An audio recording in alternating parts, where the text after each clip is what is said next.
ભાવિન, હું એમ કહેતી હતી કે ચિંટુને શરદી ઉધરસ થઈ ગયા છે ને, તો મેડિકલ માંથી એની દવા લઈ આવી દો ને. અરે મારે આજ ગાડી સાફ કરવી છે અને અહીંયા આગળ જ તો દુકાન છે, લઈ આવો ને. અરે કેવી વાત કરો છો, તમારા માટે ગાડી સાફ કરવી જરૂરી છે ને. એને કેટલી શરદી ઉધરસ થઈ ગઈ છે ને, ઉધરસ એકલી ખાય છે, હવે એને મૂકીને હું કેવી રીતના દવા લેવા જાઉં? અરે તું આવા બધા ક્યાં મને તો કામ આપે છો? એક તો મારે રવિવારની રજા આવતી હોય ને તું આવા હાવ ફાલતુ કામ આપે છો. મને આજનો દિવસ શાંતિથી મારી રીતે મને વિતાવવા દો અને તમે જે આવો હાથે લઈ આવો બધી દવા, અને આવતી વખતે કોલ્ડ ડ્રિંક્સની બોટલ લઈ લેતા આવજો. અરે પણ ભાવિન સાચું જ તે કહે છે. તું લઈ આવી દવા અને પછી અગાસી ધોઈ નાખજે અને હારવાર રસોઈ બનાવી નાખજે. અરે પણ મમ્મી, અગાસી તો સાફ જ છે, હજી મેં પરમ દિવસે જ સાફ કરી હતી. પણ હમણાં કેટલો વરસાદ ને વાવાઝોડું ને બધું થયું હતું, તો પછી અગાસી ખરાબ ન થઈ ગઈ હોય તો ધોઈ આવવાની. પણ મમ્મી, એટલી ખરાબ નથી થઈ, હજી હમણાં જ તે ત્યાંથી કપડાં લઈને આવી. તું વધારે હામું બોલમાં, જેટલું કીધું ને એટલું કર અને બધું કામ પતાવીને પછી અગાસી ધોઈ આવજે. વાંધો નહીં મમ્મી, બધું કામ પૂરું કરીને હું ધોઈ નાખીશ.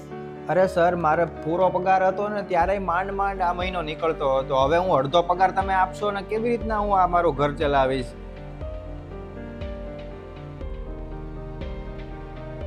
સારું, વાંધો નહીં, વિચારીને કહું. કેમ, શું થયું ભાવિન? કેમ ચિંતામાં છો? અરે હું કહું મમ્મી, હવે સાહેબનો ફોન હતો કે આ બધું જે અત્યારે મુશ્કેલીઓ ચાલે છે ને આપણે, અને કેટલા બધા ભાવ વધારા થઈ ગયા બધી વસ્તુમાં, માંડ માંડ વસ્તુ હવે આપણે આવે છે ને જાય છે ને એ બધું થાય છે. એટલે અમારી કંપનીમાં એટલું નુકસાન થઈ ગયું છે ને કે કદાચ 200-300 કર્મચારીઓને તો કાઢી જ મૂક્યા છે. અને મને એમ કીધું અત્યારે ફોનમાં કે તમારે અડધો પગાર મળશે, તમારે કામ કરવું હોય તો કરજો, નહીતર તમે નીકળી જાઓ. અરે ભાવિન, તો અડધા પગારમાં ઘર કઈ રીતના હલાવશું? આપણે તો આખો પગાર હતો તોય તે ઘર નહોતું હાલતું, તો હવે બધું શું કરશું? અરે પણ શું કરવું હવે, આપણા હાથમાં તો કાંઈ છે નહીં. અને આપણે તો એમ કે મને અડધા પગારમાં તો આ પાડી છે ને, અડધા પગારમાં મને એમ તો કીધું છે કે વાંધો નહીં, તમારે જેમ કરવું હોય એમ કરજો, પણ અડધો પગાર મળશે. હવે જેને તો હાવ કાઢી જ મૂક્યા છે એનું શું કરવાનું? 4-5 વર્ષ પહેલાય આવી બધી મુશ્કેલી આવી ગઈ હતી. બિચારાને કેટલાયને નોકરીમાંથી કાઢી મૂક્યા હતા અને કેટલાય તો ઘરે બેઠા કામ કરતા હતા. એક પગારમાં આપણે પૂરું નહોતું થતું, તો હવે આ અડધા પગારમાં આપણે શું કરશું? તમે ચિંતા ન કરો, લગ્ન પહેલા હું નોકરી કરતી હતી અને હવે અડધા પગારમાં તો ઘર નહીં ચાલે, તો હું એવું કરું કે નોકરી ચાલુ કરી દઉં, જો તમે કહેતા હોય તો. વાત તો તું સાચી જ કહે છો કે આપણે હવે લાગતું નથી કે અડધા પગારમાં આપણું ઘર ચાલે, કેમ કે આપણે ખર્ચા જેટલા બધા કરીએ છીએ ને.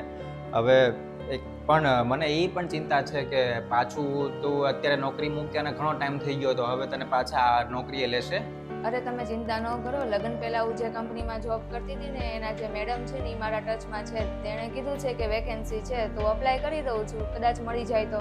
અને મનીષા, મને તો એ પણ ચિંતા થાય છે કે કદાચ ચાલો તને નોકરી મળી પણ ગઈ તો પછી આ ઘરનું કામ, બીજું બધી સાફ સફાઈ, રસોઈ, છોકરાઓને સાચવવાના, એને સ્કૂલ, ટ્યુશન, એ બધું કોણ કરશે?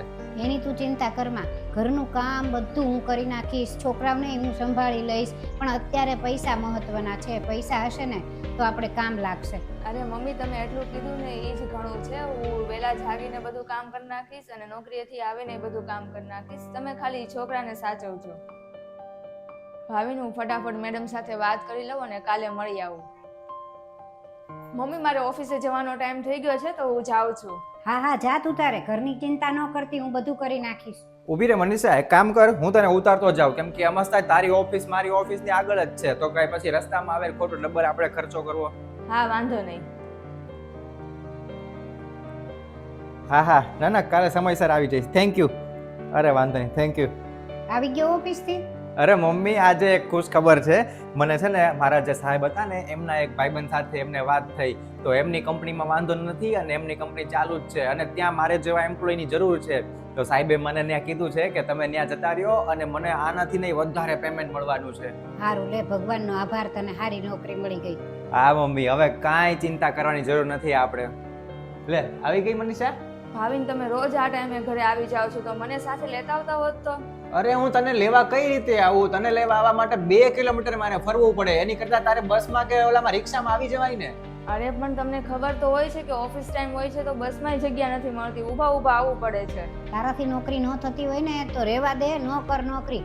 આ તારા છોકરા બધાય મને વાંયથી કેટલા હેરાન કરે છે, ખબર છે? પેલા તો તમને હેરાન નહોતો કરતો ને હવે તમને કેમ હેરાન કરવા લાગે છે? ને તમે તો કીધું હતું કે હું બધું હાચવી લઈશ. તારી સામે બોલવાની ટેવ જાશે નહીં. અને ભાવિન, તું આને કેમ નથી સમજાવતો?